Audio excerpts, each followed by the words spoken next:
ముందుకి పరిగెడుతూ వస్తున్న దృశ్యాలన్నీ కూడా చూడొచ్చు. సో ఇప్పుడే చంద్రబాబు నాయుడు తన వెహికల్లోంచి కిందికి దిగిపోతున్నారు. దృశ్యాల్లో కూడా మీకు చంద్రబాబు నాయుడు కనిపిస్తున్నారు. తన కాన్వాయ్ నుంచి దిగబోతున్న సందర్భంలో ఇప్పుడు రేవంత్ రెడ్డి, బట్టి విక్రమార్క ఇతర అధికారులంతా కూడా బయటకు వచ్చి ఆయనకు స్వాగతం పలికి అక్కడ నుంచి లోపలికి తీసుకెళ్లే అవకాశాలు అయితే మనకి కనిపిస్తూ ఉన్నాయి. అక్కడ ఉన్న ఆ కెమెరాలు చంద్రబాబు నాయుడిని షూట్ చేసేందుకు, చిత్రీకరించేందుకు వాళ్ళందరూ కూడా ఆ విధంగా కెమెరాలని పట్టుకుని రెడీగా ఉన్నారు. సో సీఎం రేవంత్ రెడ్డి, బట్టి విక్రమార్క ఇద్దరు కూడా చంద్రబాబు నాయుడికి బొకే ఇచ్చి ఆయనకి స్వాగతం పలుకుతున్నారు. ఇటు రేవంత్ రెడ్డి ముఖంలోనూ, ఇటు చంద్రబాబు నాయుడు ముఖంలో ఇద్దరు కూడా నవ్వులు వికసిస్తున్నాయి. చాలా కాలం తర్వాత కలిశారు రేవంత్ రెడ్డి అండ్ చంద్రబాబు నాయుడు. సో రెండు రాష్ట్రాల సీఎంలుగా ఉన్నారు ఇప్పుడు. ఒకప్పుడు ఒకే పార్టీలో అంటే తెలుగుదేశం పార్టీలో ఇద్దరు కలిసి పనిచేశారు.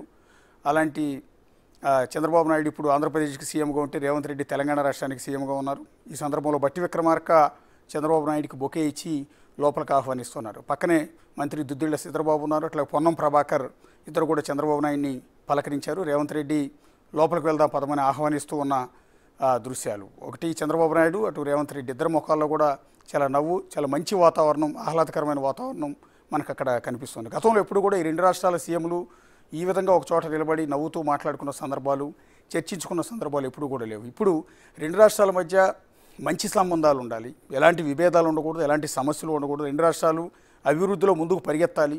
హైదరాబాద్తో పోటీగా అమరావతి, అమరావతితో పోటీగా హైదరాబాద్ రెండూ కూడా అభివృద్ధిలో ముందుకు పరిగెత్తాలి తప్ప విభేదాల్లో కాదు అన్న ఉద్దేశంతో రెండు రాష్ట్రాల సీఎంలు కూడా ఇప్పుడు ఒకే చోట కూర్చుని మాట్లాడుకోబోతున్నారు.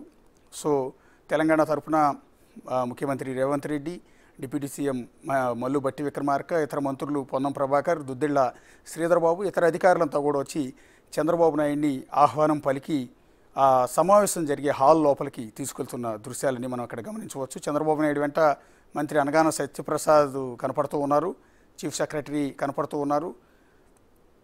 అలాగే మంత్రి కందుల దుర్గేష్ కూడా మనకి చంద్రబాబు నాయుడు వెనక కనిపిస్తున్నారు. అట్లాగే మంత్రి పార్థసారథి ఆయన కూడా మనకి సమావేశానికి వెళ్తూ చంద్రబాబు నాయుడు వెనక బీకే పార్థసారథి మనకు కనిపిస్తూ ఉన్నారు.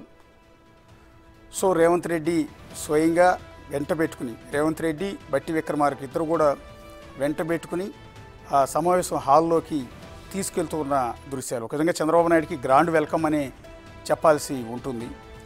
ఈ రాష్ట్రం కాదు, ఆ రాష్ట్రం కాదు, పక్కపక్క రాష్ట్రాలనే కాదు, ఏ రాష్ట్రాల మధ్య, ఏ రెండు రాష్ట్రాల మధ్య కూడా ఇలాంటి మంచి సంబంధాలు, ఇలాంటి సత్సంబంధాలు, ఇలాంటి సయోధ్య లాంటివి ఉండాల్సిన అవసరం ఎంతైనా ఉంటుంది. అంటే కేంద్రంతో రాష్ట్రాలకి ఎంతటి సయోధ్యం ఉండాలో, ఎంతటి మంచి వాతావరణం ఉండాలో, అలాగే పొరుగు రాష్ట్రాల మధ్య ఇలాంటి సంబంధాలు అనేది చాలా అవసరం. ఎందుకంటే పర్టికులర్గా తెలంగాణ, ఆంధ్ర రెండు పక్కపక్కవి.